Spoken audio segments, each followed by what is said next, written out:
Pretty simple, but really versatile. I'll go through each piece. First we have the Mark IV combo. Here it is. As you can see, it's the Embulia hardwood with the cane wicker grill.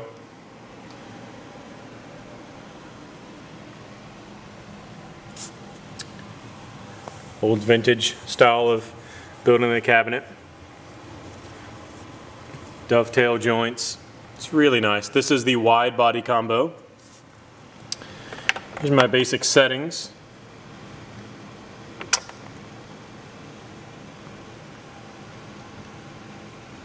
My lead gain is pulled out.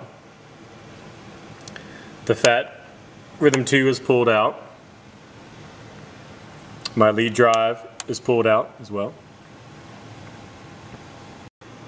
Here's the back of the amp. The only real mod I've done to this was replace the stock 90 watt Celestion with one of the new EVM 12Ls, the black label. This is a 300 watt EV 12-inch speaker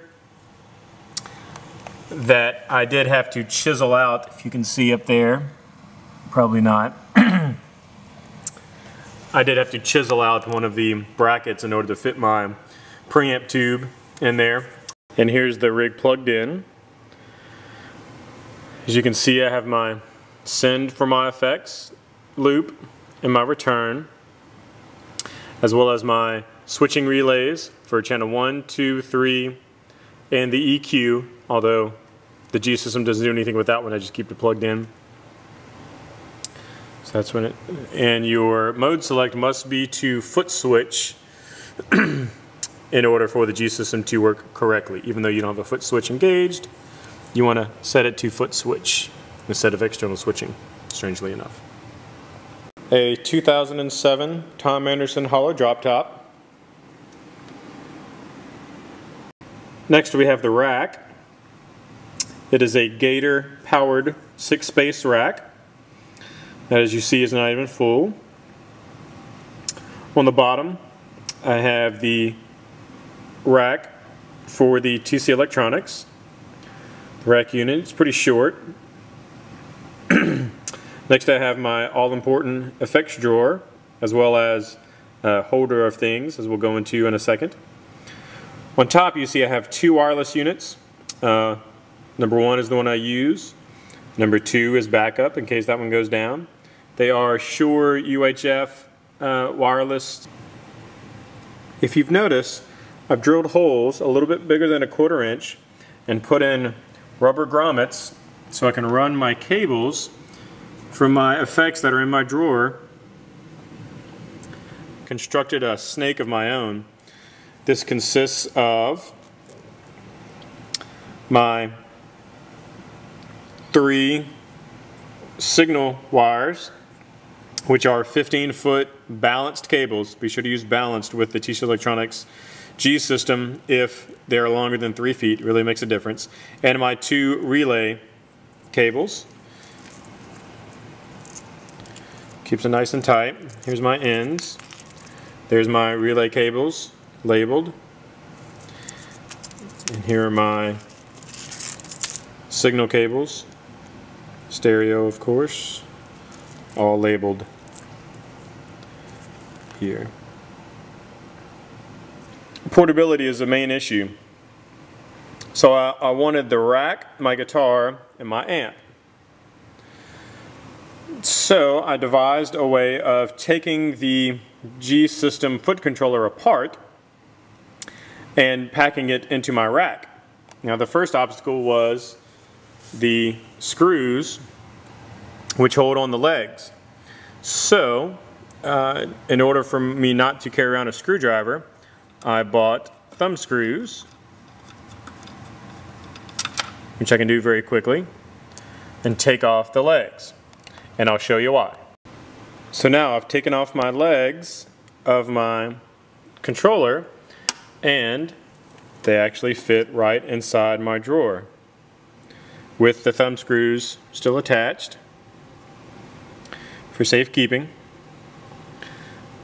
So the legs are in the drawer, Now I have the foot controller. Now, what am I going to do to carry around the foot controller? Well, the foot controller is 19 inches across, which means, so here's the back of my rack. As you notice, I have 4 bolts on each corner with little rubber gaskets on them. And that is so I can stow the foot controller right inside of the rack for storage. Again, the foot controller is 19 inches across. This is a 6-space rack. Fits so nice and perfectly. Now my sizes are a little bit different than the sizes for the G System controller. So I bought different size thumb screws. One right there.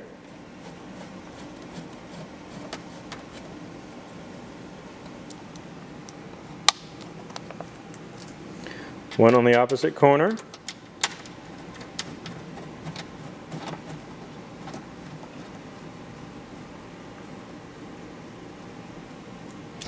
And now I can put on the back of my rack unit.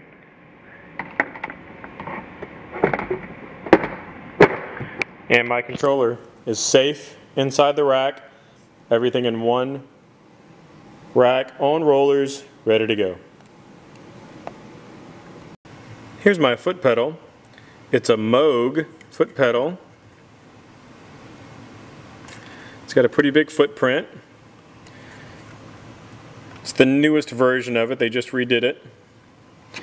And this was, I think, $30. Really beefy pedal. Does a pretty okay job.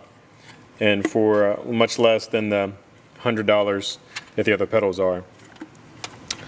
So I take this pedal and I put it between my drawer and my wireless units. Okay, here's my cabling layout. I've used a picture of the back of the G System and labeled it the way I run my cables. So first we have number 1, the guitar wireless, to the Decimator pedal guitar in. That's in the drawer. Number 2, Decimator guitar out goes to G System in, number 3. That's the input of the back. Then we jump over to number 4. From the insert send, I send it to the input of my Mark IV amp. The return of the insert goes to number 5, the Decimator in on the Decimator pedal. Number 6, the Decimator out on the pedal goes to my amp effects send in my effects loop. Number 7, my amp effects return gets fed from the output of the left side of the G System.